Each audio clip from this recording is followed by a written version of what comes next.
여러분들 이게 무슨 말인지 아십니까?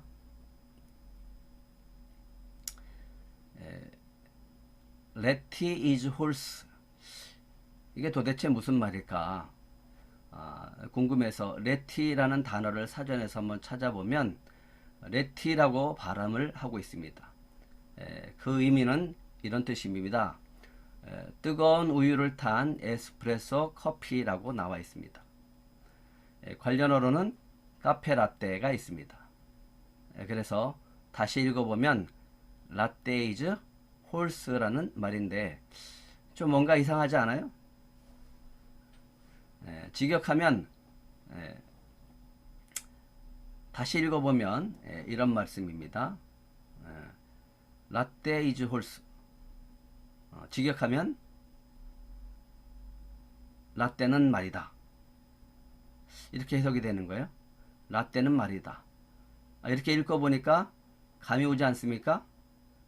라떼는 말이다. 즉 우리가 말하는 라떼는 말이야 라고 하는 이 말을 유머스럽게 표현한 말이라고 합니다. 그런데 이렇게 말하면 젊은 친구들에게 꼰대라는 말을 듣게 됩니다. 그런데 이 꼰대라는 말이 영국 BBC에서 소개되었다는 말을 듣고서 놀랐습니다.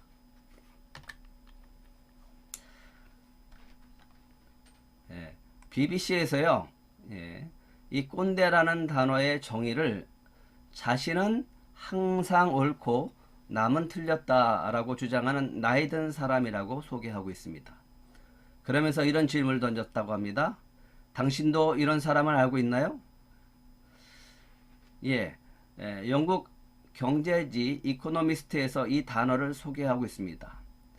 여기에는 이렇게 이야기하고 있습니다. 거들먹거리는 나이 든 사람, 자신이 하는 비판은 재빠르지만 자신을 향한 비판은 인정하지 않는 사람이라고 설명하고 있습니다. 그러면서 한국은 나이와 성별, 경력에 따라서 직장 내 위기 질서가 악명 높다라고 분석을 하고 있습니다. 좀 부끄러운 모습입니다. 그들이 우리를 어떻게 봤는지는 잘 모르겠지만 이렇게 평가하고 있다라고 하는 것이 참 우리 사회에 아직도 이 위계 질서라는 그런 명목 아래서 이 상하 관계가 경직되어 있는 모습들이 보여지는 것 같습니다. 이 꼰대라는 말 속에는 젊은 세대들이 기성세대들을 향한 이 반감이 실려 있습니다. 기성세대들이 젊은 세대들을 이해하고 좀 소통하려고 노력하기보다는 자기만의 기준으로 무작정 가르치려고 하고 복종시키려고 하는 그런 태도에 저항하는 말이라고 할 수 있습니다. 그런데 지금 젊은 세대들은 꼰대의 잔소리를 듣고만 있지는 않습니다. 곧바로 잔소리에서 벗어나기 위해서 반응을 합니다. 이렇게 얘기를 해요. 네, 잘 알았습니다. 이렇게 영혼 없는 멘트를 하면서 잔소리에서 벗어납니다.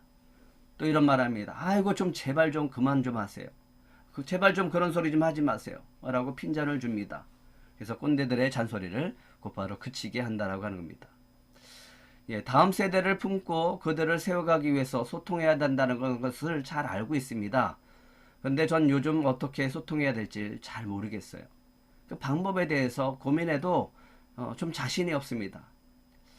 젊은 사람들을 상대한다라고 하는 것 저로서는 참 부담스럽고 눈치가 보입니다. 이렇게 말하면 어떻게 생각할까? 또 저렇게 말하면 혹시나 또 내가 실수하는 건 아닐까 라고 하면서 자꾸만 눈치를 보게 되어집니다. 그래서 저는 개인적으로 자녀들이나 젊은 세대들에게 꼰대란 말을 듣지 않으려고 무척 애를 씁니다.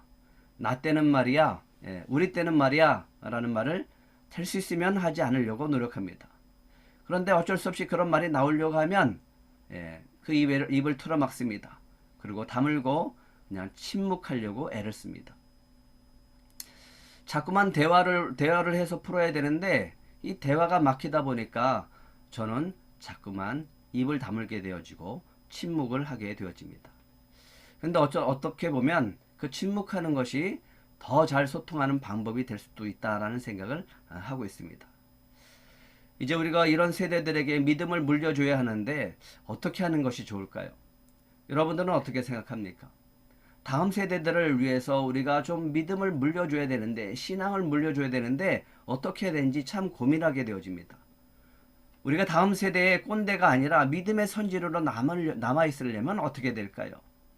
그런데 주님은 오늘 말씀을 통해서 그 해답을 찾게 해주고 있습니다. 출애굽한 이스라엘 백성은요, 40년 동안 모세의 인도함을 받으면서 모압 평지까지 오게 되었습니다. 그런데 모세가 여호수아에게 안수하고 그를 차기 지도자로 세운 후 곧바로 죽게 되어집니다. 성경은 모세를 이런 믿음의 사람이었다라고 말씀하고 있습니다. 우리 PPT에 있는 말씀을 한번 같이 읽어보겠습니다. 신명기 34장 10절부터 12절의 말씀입니다. 시작. 그 후에는 이스라엘에 모세와 같은 선지자가 일어나지 못하였나니 모세는 여호와께서 대면하여 아시던 자요 여호와께서 그를 애굽 땅에 보내사 바로와 그의 모든 신하와 그의 온 땅의 모든 이적과 기사와 모든 큰 권능과 위엄을 행하게 하심에 온 이스라엘의 목전에서 그것을 행한 자이더라. 성경은 모세가 죽은 후 이스라엘에 모세와 같은 선지자가 일어나지 못했다라고 말씀하고 있습니다. 그만큼 위대했다라고 하는 거죠. 모세는 하나님과 대면할 만큼 위대한 선지자였습니다. 모세는 바로와 애굽 땅에서 많은 이적과 기적을 행함으로써 이스라엘 백성들을 애굽에서 구원해낸 민족의 지도자였습니다. 하지만 여기서 우리가 주목해야 될 것이 있습니다. 모세는 참 위대한 사람 맞습니다. 하지만 그렇게 모세를 위대하게 하신 분이 누굽니까? 하나님이라고 하는 겁니다. 하나님이십니다. 모세를 위대하게 사용하신 분은 바로 하나님이십니다. 그 하나님이 우리와 함께하고 계심을 믿으시기 바랍니다. 12절 한번 다시 읽어볼까요? 12절 시작. 모든 큰 권능과 위엄을 행하게 하심에 온 이스라엘의 목전에서 그것을 행한 자이더라. 하나님께서 모세를 모든 큰 권능과 위엄을 행하게 하셨다라고 말씀하고 있습니다. 하나님께서 모세를 온 이스라엘 백성이 지켜보는 가운데 이적과 기사를 행하게 하셨다라고 말씀하고 있어요. 하나님이 하셨다라고 하는 거예요. 하나님은 우리에게 오늘 이런 믿음을 주십니다. 우리를 통해 다음 세대들을 위해서 큰 권능과 위엄을 행하게 하실 줄 믿습니다. 저와 여러분들을 통해서 정말 다음 세대들을 위해서 오늘 이 땅에 우리의 삶 가운데 큰 권능과 위엄을 행하게 하실 줄 믿습니다. 젊은 세대들이 기성세대들을 꼰대라고 하면서 잔소리처럼 듣는 이유가 있습니다.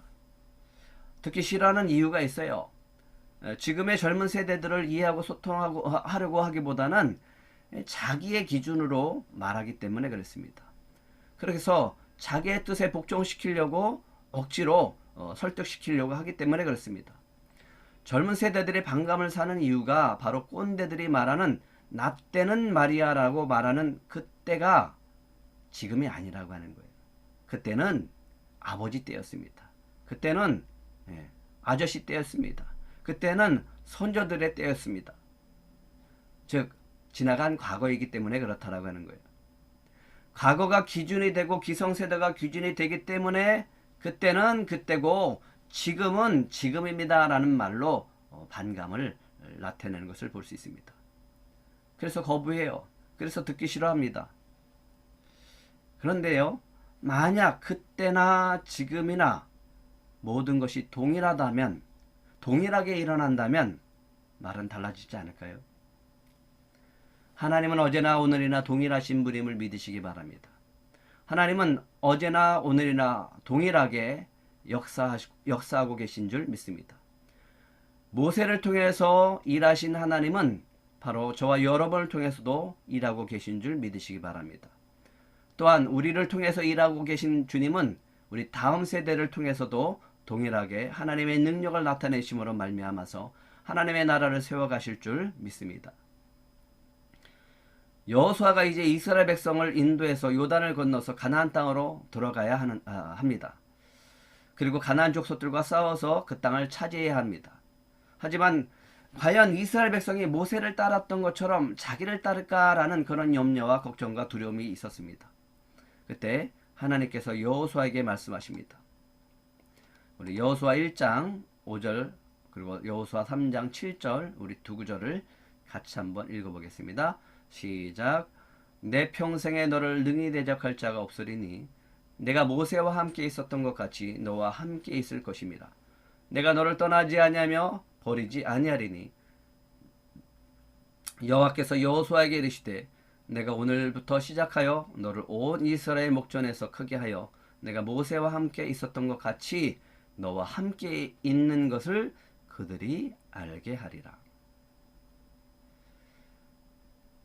하나님께서 두려워하는 여호수아에게 말씀하십니다. 너 모세와 내가 함께한 것 같이 내가 너와 함께할 것이다. 이걸 약속해 주시는 거예요. 이 말씀은 여호수아에게 큰 힘이 되어집니다. 모세와 함께한 것 같이 내가 너와 함께하리라. 두려워하는 여호수아에게 주님이 하나님께서 그에게 큰 용기와 담대함을 주십니다. 가하고 담대하라고 하셨던 하나님께서 그에게 가하고 담대함을 주십니다. 온 이스라엘의 목전에서 크게 하신다라고 하는 거예요. 모세와 함께 있었던 것 같이 여호수아와 함께 있다라고 하는 것을 이스라엘 백성들 보는 앞에서 내가 알게 하실 것이라고 약속해 주는 겁니다. 얼마나 기쁠까요? 주님이 오늘도 저와 여러분들과 함께 하심을 믿으시기 바랍니다. 그것이 믿는 것뿐만 아니라 우리들의 삶에서 나타나는 역사가 있기를 축복합니다. 하나님께서 오늘 이 말씀을 여호수아가 아니라 저와 여러분들의 하고 계심을 믿으시기 바랍니다. 믿음의 선진이 될 우리에게 말씀하고 계심을 믿습니다. 내가 모세와 함께 있었던 것 같이 너와 함께 있을 것이다. 내가 모세와 함께 있었던 것 같이 저와 여러분에게 함께 하실 것이라고 주님은 약속하고 계십니다. 젊은 세대들의 목전에서 크게 하실 것을 믿습니다. 내가 모세와 함께 있었던 것 같이 내가 여호수아와 함께 있었던 것 같이 내가 너희들과 함께 할 것이다. 그리고 젊은 세대들과도 함께 할 것이다. 내가 너희들과 함께 하는 것을 그들이 알게 하리라. 주님은 우리를 꼰대라고 부르고 있는 다음 세대들의 목전에서 우리를 크게 하시고 우리와 함께하고 계심을 믿게 하실 줄 믿습니다. 그런데 하나님께서 정말 말씀하신 대로 약속하신 대로 여호수아를 이스라엘 목전에서 크게 하고 계십니다.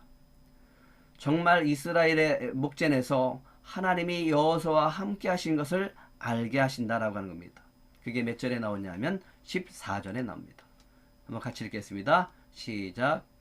그날에 여호와께서 모든 이스라엘의 목전에서 여호수아를 크게 하심에 그가 생존하는 날 동안에 백성이 그를 두려워하기를 모세를 두려워하던 것 같이 하였더라. 다시 한번 읽어볼까요? 그날에 여호와께서 모든 이스라엘의 목전에서 여호수아를 크게 하심에 그가 생존한 날 동안에 백성이 그를 두려워하기를 모세를 두려워하는 것 같이 하였더라. 이스라엘 백성이 가나안 땅으로 들어가려면 요단강을 건너야 했습니다. 그런데 마침 요단강의 수위가 높아져서 물이 철철 넘쳐 흐르는 거예요. 이스라엘 백성이 봤을 때는 도저히 건너갈 수 없는 강입니다. 그래서 가나안 족속들도 그랬어요. 지금은 이스라엘 백성이 요단강을 건너오지 못할 것이다. 그런데 하나님이 그 길을 여십니다. 하나님이 그 길을 여셨습니다. 그냥 여신 게 아니라 하나님의 언약궤를 맨 제사장이 요단강 물을 발로 밟는 순간에 강물이 멈춰서고 강물이 갈라지고 마른 땅이 되어졌다라고 하는 겁니다. 그 마른 땅을 이스라엘 백성들이 걷기 시작을 합니다. 건너가기 시작합니다. 다 건너갔어요. 그리고 발로 밟는 그 땅을 이제 하나님께서 그들에게 주기 시작합니다. 하나님이 여호수아에게 약속하신 대로 모세와 함께 있었던 것 같이 여호수아와 함께 하심을 오늘 보여주고 계십니다.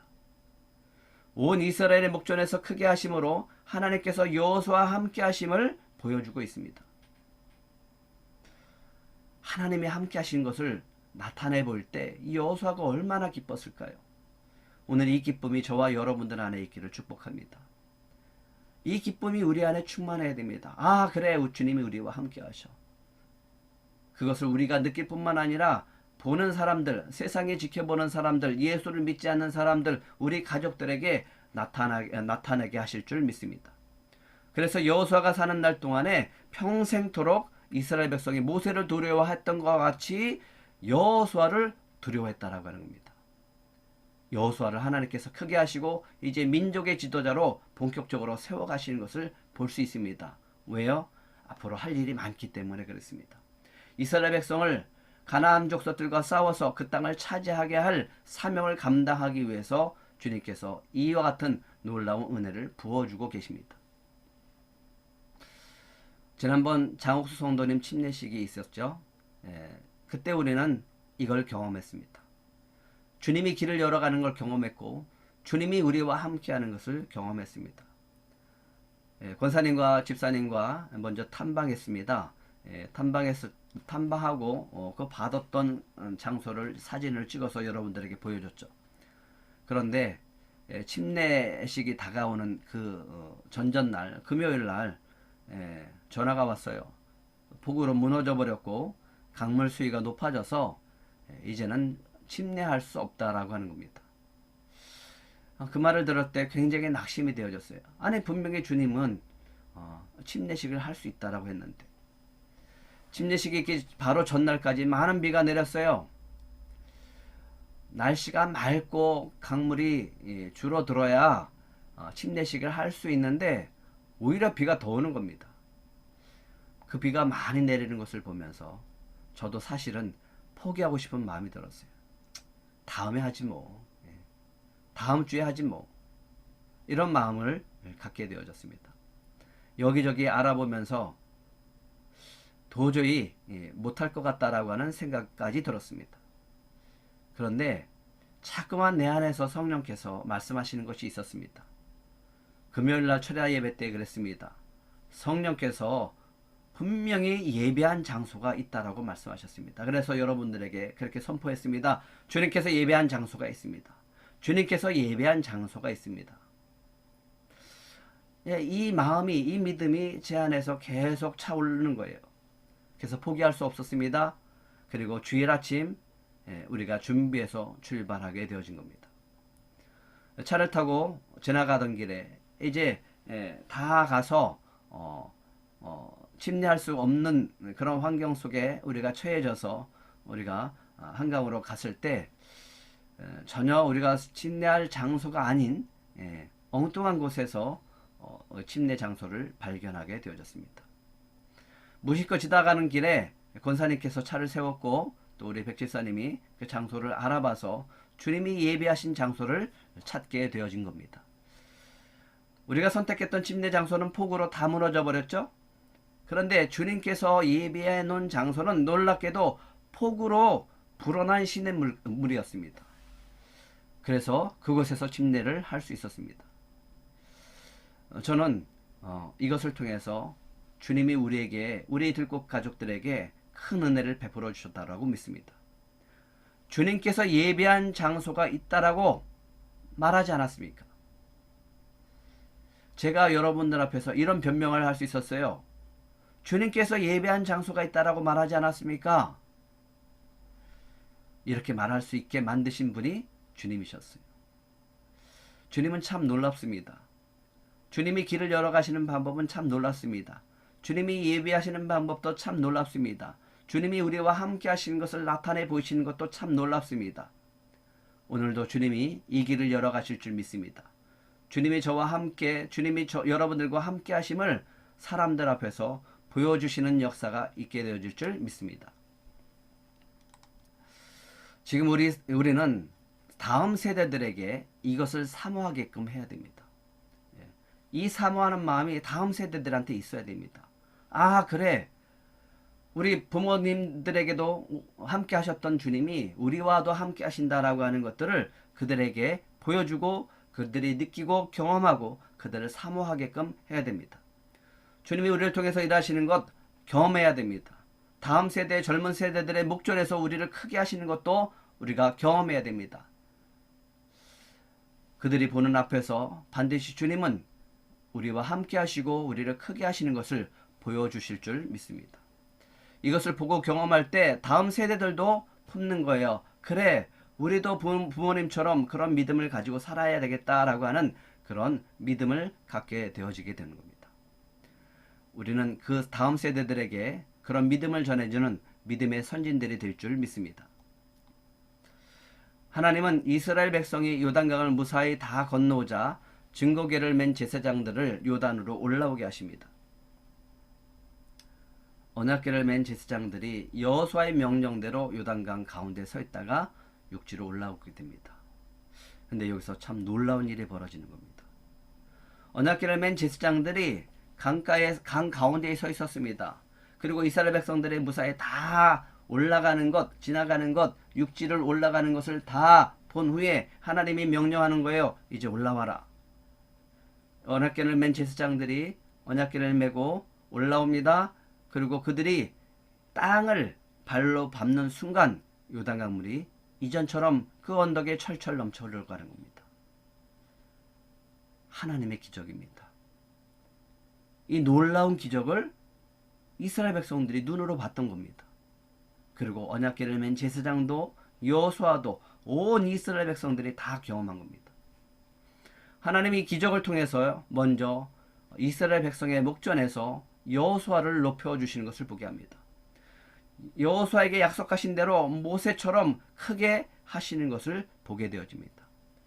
또한 이스라엘 백성으로 하여금 하나님이 그들과 함께하고 계심을 알게 하십니다. 아, 하나님이 우리와 함께 하시는구나. 아, 하나님이 우리와 함께 하시는구나.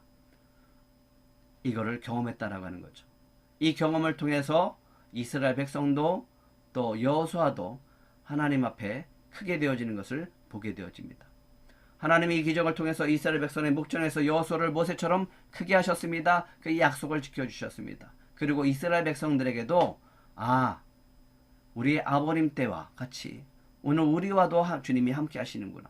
예전에도 그랬듯이 오늘도 우리와 함께 하시는구나 라고 하는 것을 고백하게 되어집니다. 그런데요, 그런 고백이 오늘 우리의 고백이 되어줄 줄 믿습니다. 주님은 어제나 오늘이나 동일하신 분입니다. 그래서 오늘도 저와 여러분들 가운데 이 영상 예배를 드리는 가운데 주님이 함께하고 계심을 믿으시기 바랍니다. 주님은 우리를 통해 다음 세대들을 또 그 다음 세대들에게도 함께 하심을 알게 하실 줄 믿습니다. 이스라엘 백성이 요단강을 건너 여리고 동쪽 길갈에 진을 치게 되어집니다. 그때가 언제였냐면 바로 출애굽을 한 지 꼭 40년째가 되던 해입니다.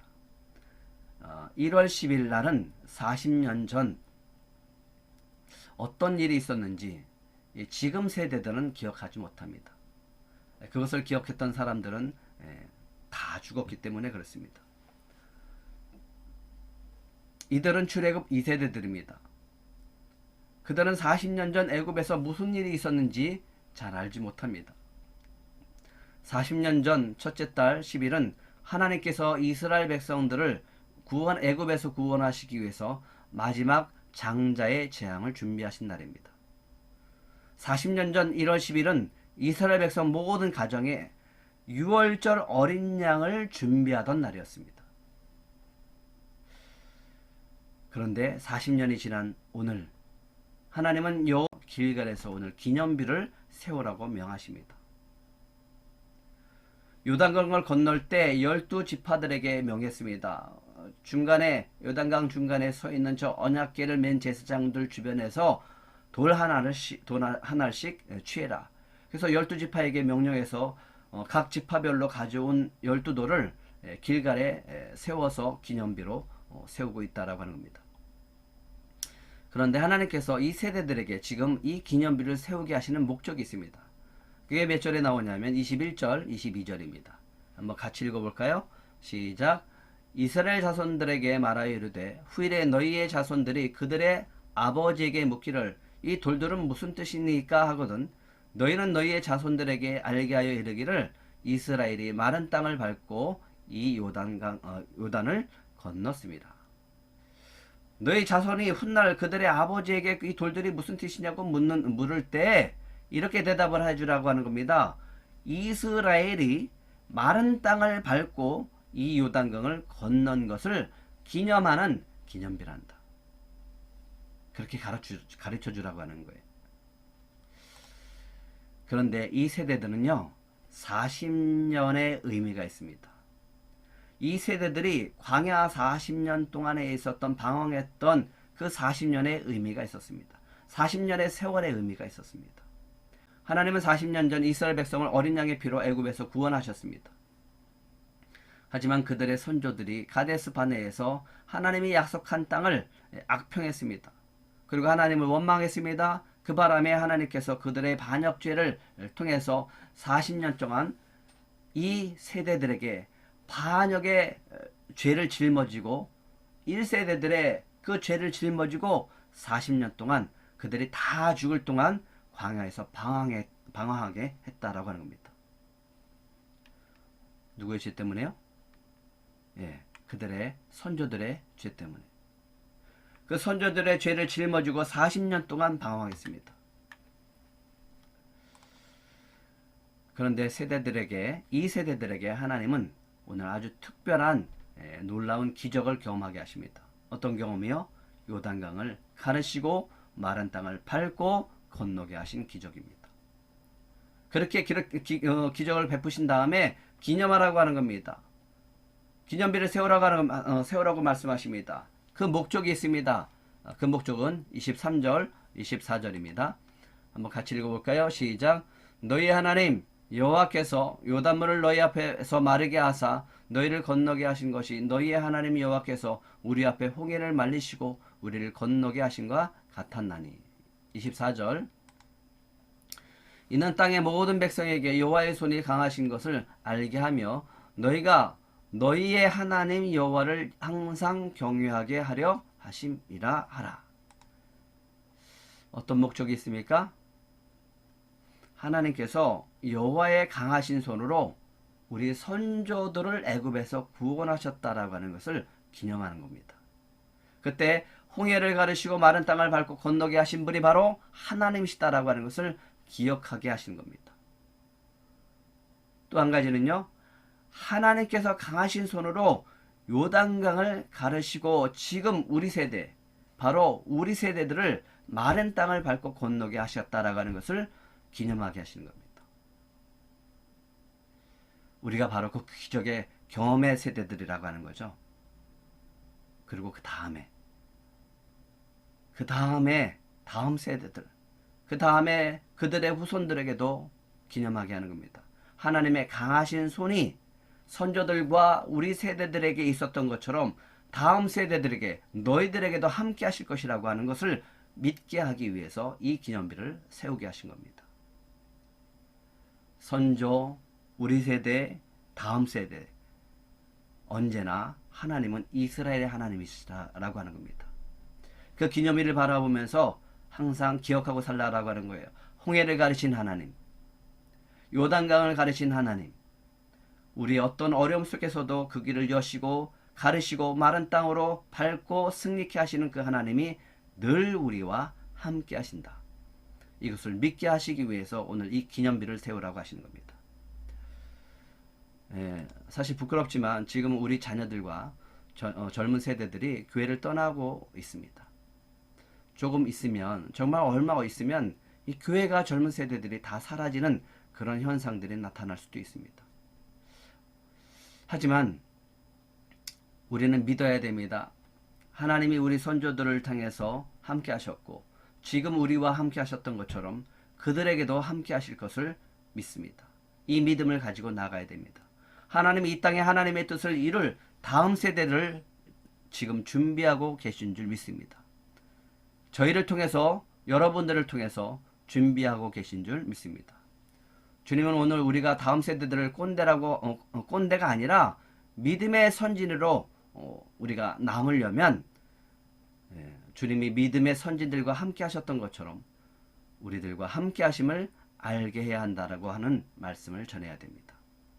주님이 믿음의 선진들과 함께 하셨던 것처럼 우리와 함께 하셨고 그들에게도 함께 하셨다라고 하는 그 믿음을 전해줘야 된다라고 하는 겁니다.